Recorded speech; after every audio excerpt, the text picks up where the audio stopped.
बहुत सुंदर ये प्रसंग है साधकों के लिए, अध्यात्म मार्ग के पथिकों के लिए।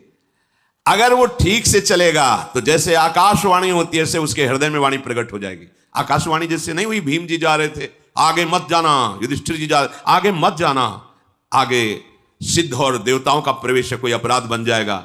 ऐसे अंदर तुम्हारे आने लगे, ए सावधान, अब तुमसे गलती होने वाली है। और वो ऐसी वाणी होगी जो स्पष्ट सुनाई देगी, और आप अगर स्वीकार करेंगे तो आगे बढ़ जाएंगे। किसी से पूछने का, प्रश्न का उत्तर ही नहीं, अंदर ही सब आ जाएगा। ये बहुत महिमा की बात है। जैसे आकाशवाणी होती है ऐसे तुम्हारे अंदर वाणी जागृत हो जाए, ए सावधान। बोले यार कोई तो हृदय में रोक रहा था पर मैंने सुना नहीं, हाय सुन लेता तो आज ऐसी दुर्दशा को न प्राप्त होता। यदि आप ठीक से चलोगे तो बाहर प्रश्न करने की जरूरत नहीं, अंदर ही आपको उपदेश प्राप्त होना प्रारंभ। यह अध्यात्म मार्ग है, ये बहिर्मुख मार्ग नहीं, अंतर्मुख मार्ग है। राग रूपी दोष के कारण 3 प्रकार से अधर्म की वृत्ति बढ़ने लगती है। पहला है मन से पाप का चिंतन, कलयुग में नहीं लगता है, पर मन से पाप का चिंतन होते ही संकल्प बन जाता है और क्रियाओं में उतार देता है। इतनी सामर्थ्य कलयुगी पुरुष की नहीं कि मन से किए हुए चिंतन को रोक सके, संकल्प ना बनने दे, क्रिया ना होने दे। तो मन से चिंतन का पाप नहीं लगता, पर वो जब उसका चिंतन हुआ, संकल्प बना, तो क्रिया तुम रोक ही नहीं सकते।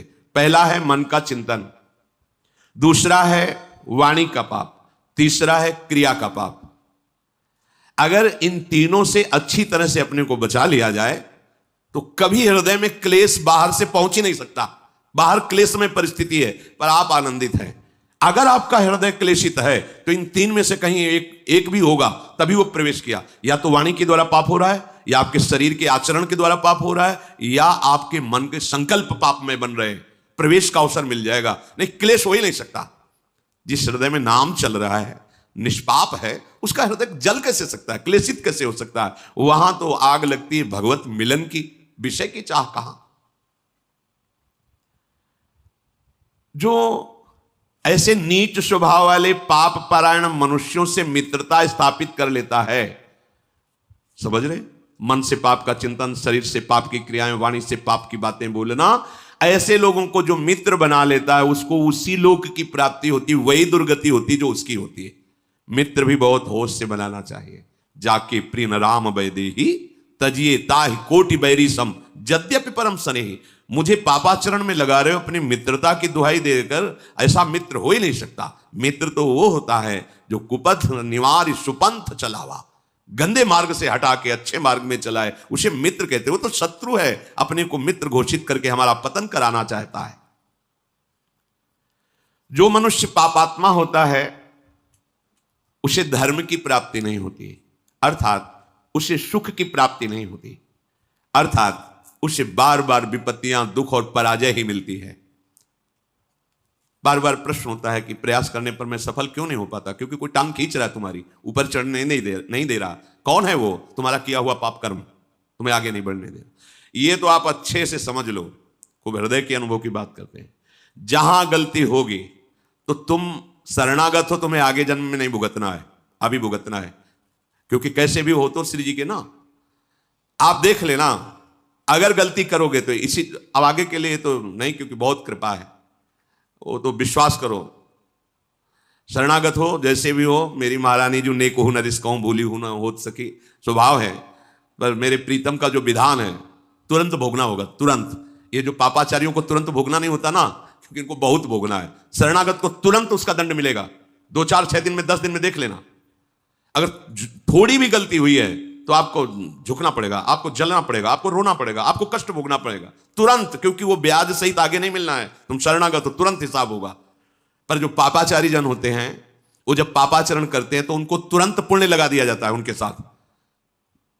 अब उनको लगता है कि मेरे पाप का कोई परिणाम तो मिल नहीं रहा, बड़ी मस्ती है, पर वो जान नहीं रहे कि जिससे मस्ती आ रही वो तो खत्म हो रहा है।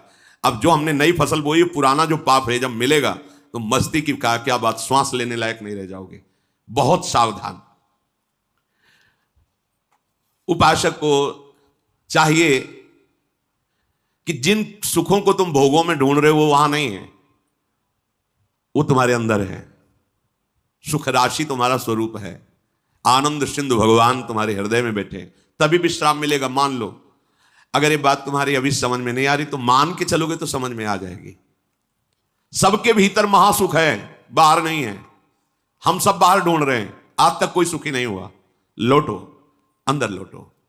सर्वात्मना न विसृजेत बहिरिंद्रियाणि एकश्चरण चित्त मनंत ही से, अपने चित्त को अनंत महिमा वाले प्रभु के नाम में लगा दो, उनकी लीला कथा में, उनकी सेवा में सत्कार्य करते, अभी आनंद आ जाएगा।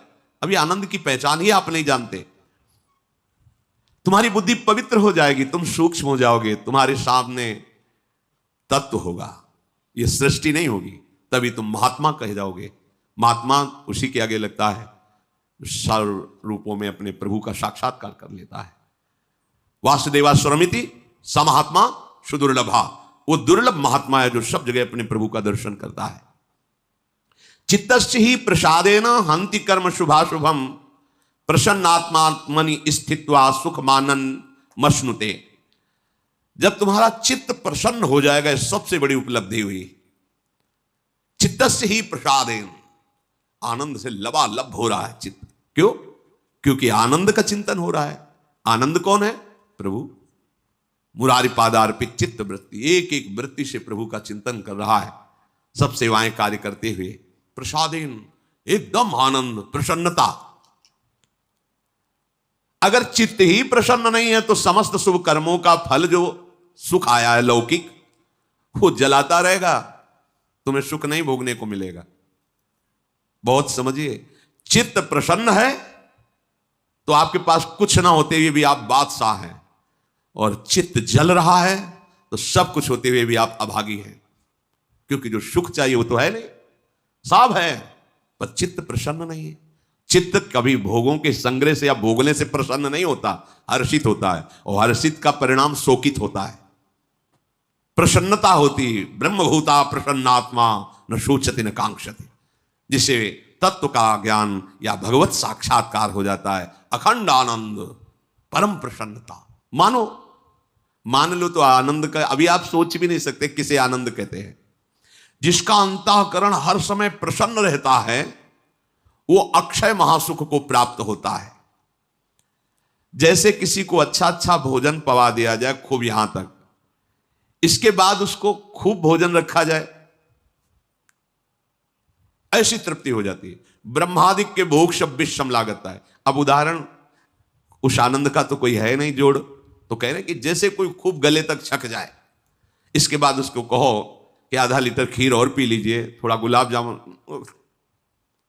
ऐसे जब चित्त में भगवदानंद होता है तो ब्रह्मादिक के भोग भी उसे कैसे लगते हैं? विष के समान। अब और कछु न सुहाय, जुगल सेवा सुख पगे। कुछ नहीं, अब कुछ नहीं, अब कछुनाथ न चाहिए। प्रभु अब कुछ नहीं चाहिए, बस अब कृत्य कृत्य भयो। ये कब होगा? यही सुख है, अब पाए। वो क्या?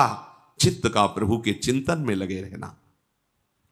कैसी होती है ऐसे चिंतन करने वाले की हृदय स्थिति? बोले जैसे वायु रहित स्थान में दीपक जलाया जाए तो एक तार लो, ऐसी होती है प्रसन्न आत्मा का भगवत चिंतन। स्वाभाविक हर समय चल रहा है।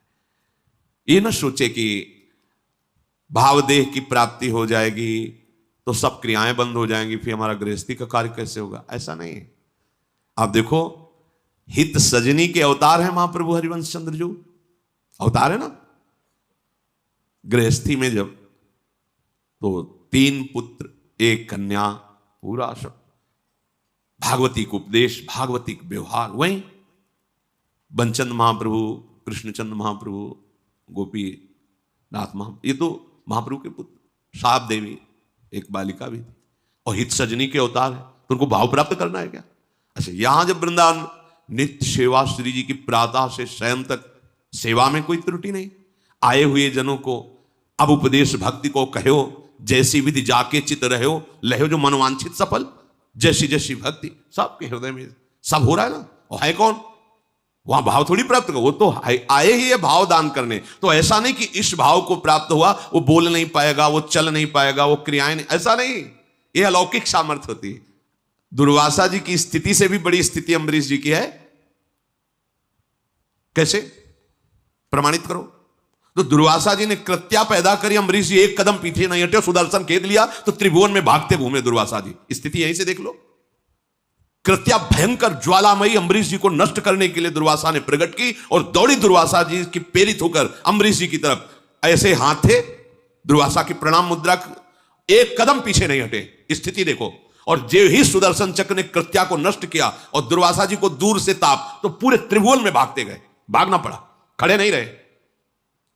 अम्बरीश जी का क्या कार्य रुका हुआ है? चक्रवर्ती सम्राट, सारे कार्य हो रहे हैं और आठों पहर उनकी स्थिति केवल कृष्ण में है। सावई मना कृष्ण पदा। ये ना समझे कि अब ये जो भक्ति को उपदेश करें इसका मतलब हमें बाबा जी बनना पड़ेगा, और मतलब एक गुफा में बैठ के, एक कमरे में बैठ के आंख मूंदे, ये भक्ति का, ये बहुत प्रवीण, बहुत ऐसा नहीं। देखो आचार्यों को, महापुरुषों को, सबको देखो ना, स्थिति किस कोटि की है, कैसे लोक व्यवहार में वैसे दिखाई दे रहे हैं। वो सामर्थ्य भागवतिक है। जैसे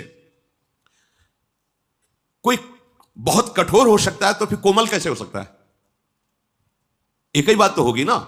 बहुत कठोर हृदय तो कोमल हृदय उसको कैसे कहा जा सकता है?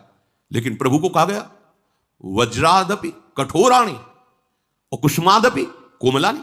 कुसुम से भी कोमल हृदय और वज्र से भी कठोर हृदय। प्रभु को कहा गया अणुअणियान महतो महियान। वो छोटे से सबसे छोटा है और बड़े में सबसे बड़ा महान है। जो सूक्ष्मदर्शी से जीव देखा जाए उसके हृदय में आराम से शयन कर रहा है मेरा गोविंद। और अनंत ब्रह्मांड एक रोमकूप में वास कर रहे हैं। दिखलावाते माते अद्भुत रूप प्रचंड, रोम रोम प्रतिलागे कोटि कोटि ब्रह्मांड, अणुअणियान महतो महियान। उसका दास है तो वो अगर व्यवहारिक क्रियाएं सम्यक करता हुआ अपनी स्थिति में, तो कौन सी आश्चर्य की बात है?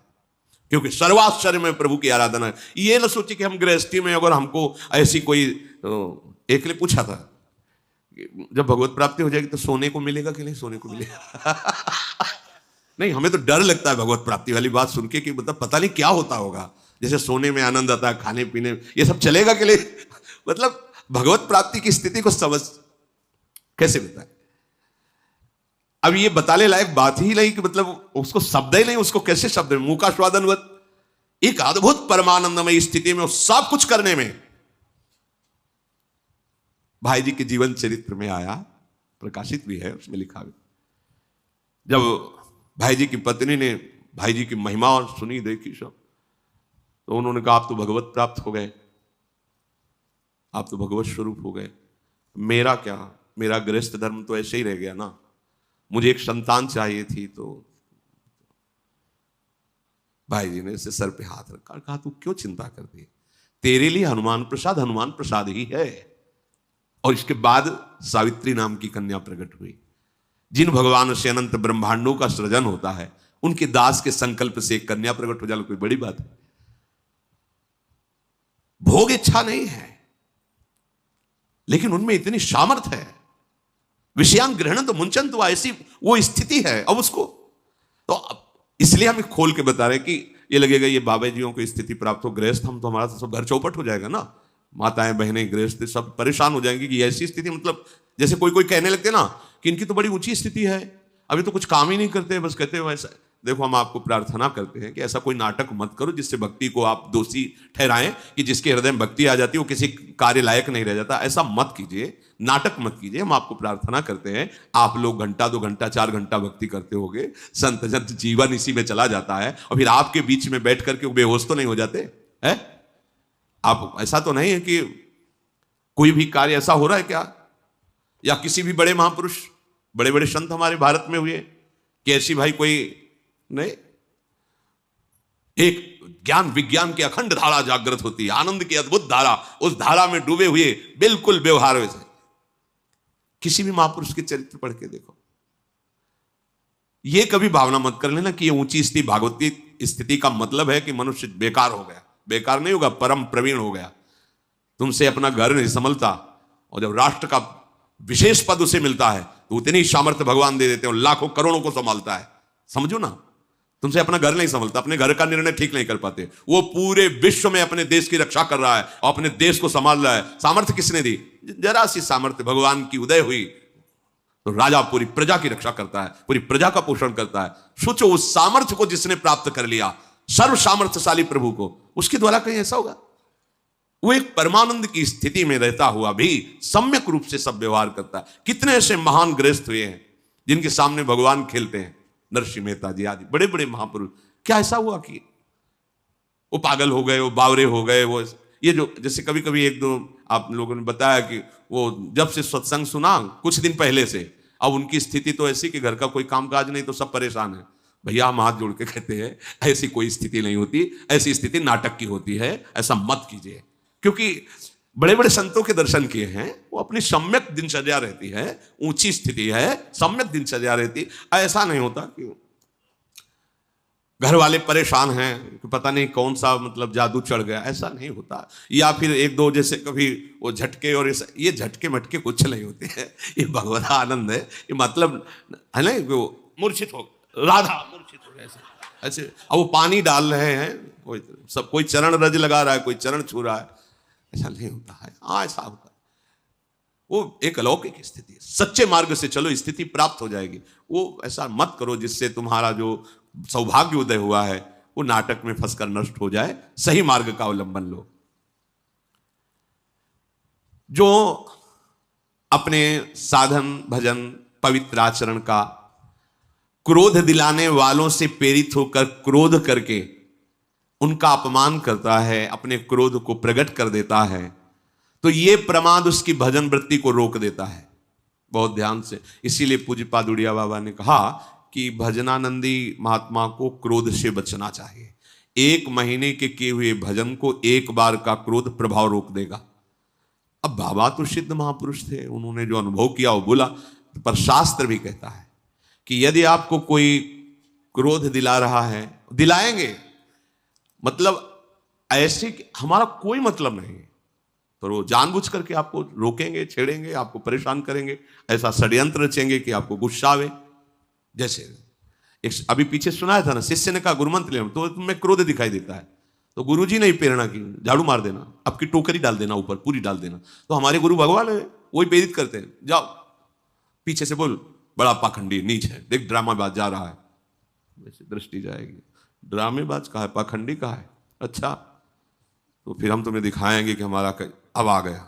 बिल्कुल नहीं, चुप, प्रणाम और रोना चाहिए, प्रभु देखो ये ठीक कह रहे हैं, मैं हूं ना, पर जैसा हूं आपको नाथ मुझे स्वीकार कर लो। प्रभु देखो अब तो गवाही मिल गया ना, पहले तो हम ही एकांत में कहते थे मैं नीच हूं, मैं पाखंडी हूं, अब तो गवाही मिल गया। जब गवाही मिल जाए तो पक्का हो जाता है ना, तो प्रभु पतित पावन हो, दयामय हो, आप हम पे ये भाव आने चाहिए। क्यों? तो क्रोध दिलाने के लिए आएंगे, पक्का आएंगे, और आते हैं जिंदगी में, देखने को मिल। कितने गृहस्थ जन आके कहते हैं कि हम बहुत बचना चाहते हैं पर हमारे को ऐसा छेड़ा जाता है, ऐसा किया जाता है कि हमें गुस्सा आ जाता है। ना आए पर उसे चुपचाप सहन कर लो, आप अपने भजन को बचा लो। ये पवित्र मार्ग है, अध्यात्म मार्ग है। बार बार गुस्सा करते रहोगे तो अनुभव ही नहीं आएगा। स्मृति नष्ट करता है गुस्सा। कामा संजायते क्रोधा, क्रोधा स्मृति विभ्रमा, और स्मृति हमारा धन है। भगवत स्मृति क्रोध चुरा लेगा, बहुत सावधान। उपासक को चाहिए कि पूर्व रात्रे परे चैव युंजान सततम मनः लघ्वाहारो विशुद्धात्मा पश्चन्नात्मान आत्मनि।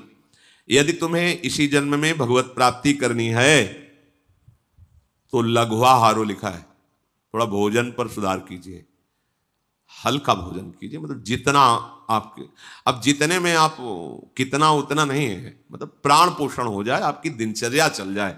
क्योंकि आप जिससे भगवत मार्ग के पथिक हैं तो अधिक भोजन पाएंगे। देखा है, ये भी अनुभव किया, अधिक भोजन से भजन में अरुचि होती है। स्वादिष्ट अधिक भोजन पा लेने से वो सतोगुणी भोजन भी तमोगुण हो जाता है, उसमें प्रमाद स्थिति आ जाती है। इसलिए कह रहे हैं, आदेश करें लघ्वाहारो, भोजन का एक आप अनुपात बना लीजिए कि आपको इतने भोजन से चल जाएगा, और बहुत काल तक आप अपने नियम में स्थित रहिए। मैं मानता तो कोई है नहीं, मान जाओ, मानने के लिए ही सत्संग हो रहा है, मान जाओ। जितना आप एक नियम बना लो, आप एक दिन पाके देखो, और वो लघुआहार वही माना जाएगा भोजन पाने के बाद तुरंत क्रिया या बैठना पड़े, मतलब कोई क्रिया में लगना पड़े या बैठना पड़े, आपको पेट का वजन नहीं आना चाहिए। ऐसा नहीं लगना चाहिए या खाए तो थोड़ी देर लेट जाए, ऐसा लेट जाओ अच्छा है, पर आपको नहीं लगना चाहिए। इतना भोजन लघुआहार कहा जाता है। जैसे 4 रोटी पाने की दम है और आप 2 पा लो तो वो लघुआहार के अंतर्गत आएगा। इतना कम भी नहीं पाना है कि भोजन का चिंतन होता रहे, भोजन का चिंतन छूट जाए, और पेट का चिंतन ना हो कि इतना अधिक पा लिया है कि अब गैस की गोली चाहिए, और फिर सुबह कब्ज निवारण के लिए औषधि चाहिए, और अब क्रिया में भजन में मन नहीं लग रहा। ऐसा नहीं, एक नियत, साधक को एक नियत भोजन अनुपात में कर लेना चाहिए। इतना हमें, इतनी सब्जी, उसे उचित रहता है बार बार ना लेना। जैसे पंगत में बार बार चलाया जाता है, अपने घर की बात है, बार बार ना लेना ये बहुत उचित रहेगा। एक बार में आपने देख लिया, भाई हमें 4 रोटी रखिए, इतनी दाल, इतनी सब्जी, इतना है, बस। दूसरे बार बार ले, हमें सबके लिए निषेध नहीं, हमारा एक इतना है, बस इतने में हो जाए। आप पा लिया, बस उठे, बोले खीर अमुक अमुक, हाँ ठीक है, आप इतनी खीर रख, हाँ बस ठीक है, ठीक है, वो अनुपात देख लिया हमारा भोजन, हाँ बस ठीक, जाइए। अब वो बहुत अच्छी चीज लगी, दोबारा मांगना नहीं, तो ऐसे आप चल सकते हो। अगर परोसने में गरम गरम बार बार में, तो फिर अरे नहीं लीजिए, एक और गुलाब जामुन लीजिए, तो चलो नहीं मानते हो तो लाओ, ऐसे ऐसे। और साधु समाज में सिखाया जाता है कि पंगत पवाने का मतलब समझते हो, पंगत पवाने वाला बहुत प्रवीण होना चाहिए। ना कब माना जाता है, जब पीछे से उठ जाए, ऐसे नहीं, ऐसे तब नहीं माना जाता। बोले ऐसे, अब जानते हो कैसे ना किया जाता है, बोले खीर खीर खीर, सामने है खीर, नहीं ऐसे हाथ हटा के, हाँ मतलब, अरे आप क्यों डाल दिए नहीं तो तब होता है, नहीं नहीं एकदम ऐसे होता है ना, मतलब उठ गया एकदम, उसे माना जाता है नहीं नहीं, ऐसे हाथ तो हटा लिया, और जब नहीं ना ही कहते कहते वो परस गया, तब वो बोले ऐसा नहीं। भोजन का एक नियत अनुपात रख लीजिए। और उपासक को चाहिए कि रात के पहले पहर में और रात के पिछले पहर में अपने मन को विशुद्ध भाव से भगवान में लगावे। सोते समय बिल्कुल सावधान हो जाओ। ये जिन साधक की वृत्तियां, चाहे गृहस्थ हो चाहे विरक्त हो, जब आप शयन करने जा रहे हो उस समय मानो आप मृत्यु दशा में जा रहे हो, पता नहीं जगना हो कि ना हो। सच्ची बात मानिए, लाखों लोग ऐसे सोते ही रह गए, कब कहां कौन सी, तो आप शयन करने जा रहे हैं, मतलब मेरा अंतिम समय ऐसा भाव कि अब हम शयन, सामने प्रिया प्रीतम का भाव करके नाम जप करते एकदम लीन होते, कब नींद आ गई आपको पता नहीं। ऐसा नहीं आ रही तो हम प्रिया प्रीतम के चिंतन में है, नाने पर भी भारी विक्षेप आपको नहीं होगा। और जब जगे तो केवल प्रभु का उस समय चिंतन होना चाहिए, सारे पूरे दिन का पूर्व प्रपंच चिंतन में ना, वो करेगा मन। जहां चेतना जगी तो शुरू, उपासक की चेतना लुप्त होती है प्रभु में और जागृत होती है प्रभु में। संदेश जो यहां है कि रात्रि के प्रथम पहर में और रात्रि के अंतिम पहर में, अर्थात सोते समय भगवदानंद में डूबकर सो, भगवत चिंतन, और जगते समय भगवत चिंतन, तो पूरी रात्रि का समय आपका भजन हो जाएगा। ऐसा होता है, ऐसा करते हो, देख लीजिए आप, ऐसा कीजिए। खास समय सोने का जब है, पूरे दिन की दिनचर्या का परिणाम समझो, समय नाम जप करते, और बीच बीच में देखा कि कोई गलती तो हमसे आज की दिनचर्या, अगर गलती हुई तो प्रभु से क्षमा मांगिए, आगे ना हो ऐसा निश्चय कीजिए, और नाम जप। और जब जगे तो कुछ क्षण अपनी शैया पे ही तत्काल बैठ जाइए, पहले नाम जप कीजिए, सब चिंतन को हटाइए, नाम जप कीजिए, फिर आप अपनी दिनचर्या में लगिए। लघुआहार रात्रि के प्रथम पहर और अंतिम पहर में भगवत चिंतन, उसे अपने लोगों को तो करना नहीं पड़ता चिंतन, आंख खुलते ही दिनचर्या में बड़ी प्रवीणता से लगना होता है, क्योंकि 4 सवा 4 बजे से सत्संग शुरू है, तो यहाँ घंटा आध घंटा पहले तो आने होता होगा। तो अब उसके लिए तो पहले से, अब जब 4 बजे यहाँ बैठे हो तुम, तो मतलब है कि 2-2:30 बजे से तो दिनचर्या चालू करनी ही पड़ेगी। तो उस समय से एकदम जल्दी जाऊं, जल्दी, वो चिंतन वहीं लगे, राधा के कुंज, वो वहाँ कीर्तन भजन, यहाँ है तो नाम कीर्तन, वैसे बहुत बढ़िया सौभाग्य, ज़्यादा लड़ाई वाला साधन यहाँ नहीं है, ज़्यादा लड़ना नहीं पड़ेगा मन से, वो ऐसी दिनचर्या को खुद भागेगा कि मुझे जल्दी करना है, जल्दी पहुंचना है, वहां बैठ के सुनना है, आदि आदि। प्रज्वलित तेज उसके हृदय में प्रकाशित हो जाता है, उसी तेज में सारे गलत विचार भस्म हो जाते हैं। ये लड़ाई नहीं लड़नी पड़ती, थोड़ा तो सही ढंग से चलो। अब जितना भी बताओ सुन लोगे, पर मन के अनुसार चलना अच्छा लगता है, शास्त्र के अनुसार चलना अच्छा नहीं। आज्ञा पालन कर लो, सच्ची बात कहते हैं, आज्ञा पालन कर लो। हमारा हंसना, हमारा खेलना, हमारा तुम्हारा दुलार करना, तुम्हारा डांटना, केवल एक ही बात, तुम्हारे मन को मैं पकड़ पाऊं।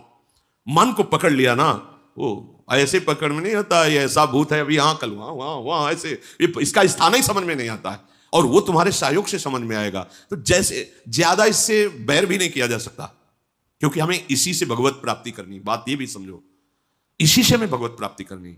सावई मना कृष्ण पदार बिंदु, इसको थोड़ा दोस्ती भी देनी है और थोड़ा टाइट भी रखना है। ना तो बराबर इसे टाइट रख सकते हो, ना तो बराबर इससे दोस्ती कर सकते हो, दोनों बात होनी चाहिए। जब ये हट पे हो तो घुमा के ऐसा ही करना है, अब तो आज रसगुल्ला पाना ही है, अब उठान लिया, अब तो माला में राधा नाम ध्यान करोगे तो रसगुल्ला आएगा ये बहुत चतुर है, बहुत चतुर।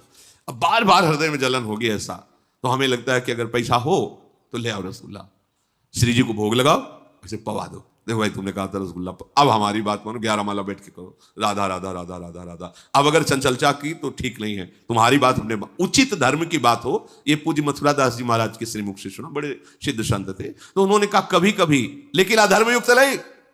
क्या धर्मयुक्त कहा तो हम कर नहीं, फिर उसमें डांट लगानी है। जहां धर्मयुक्त है वहां, जैसे कभी मन आज ऐसा, तो ठीक है चलो, वो करते श्री जी को भोग लगाया, जय जयकार की, पाया, अब लगो तुम्हारी बात हमने एक मान ली, अब हमारी एक बात मानो, इतना भजन करो, इतना जन। ऐसा पुराने संतों ने भी किया, जैसे कोई मांग की तो लाए और टांग दिया ऐसे, और कहा बिल्कुल 2 घंटे बाद हम आपको पवाएंगे, 2 घंटे हमारा साथ दो, जल्दी से इतना नाम जप कर लो, इतना मंत्र जप कर लो, देखो टंगा है हम पवा देंगे, उधर देखना नहीं, चुपचाप नाम जप करो। ऐसे मन को फुसला के डांट के तब प्रभु में अर्पित। बराबर आप इसे डांट भी नहीं सकते और बराबर इसे फुसला भी नहीं सकते, इतना विवेक होना चाहिए कि कहां फुसलाना है। जैसे घोड़े को अधीन किया जाता है ना, कभी हाथ फिराया जाता है, कभी चाबुक मारी जाती है, वो ऐसा प्रवीण हो जाता है कि चालक की एड़ के इशारे को समझकर उधर चल देता है। ऐसे ही हमको मन को अपने अधीन करना है संपूर्ण उपायों से। देखो महात्मा जन वही, संपूर्ण उपायों से हमको मन की लोभ और क्रोध की वृत्तियों को दबाना है।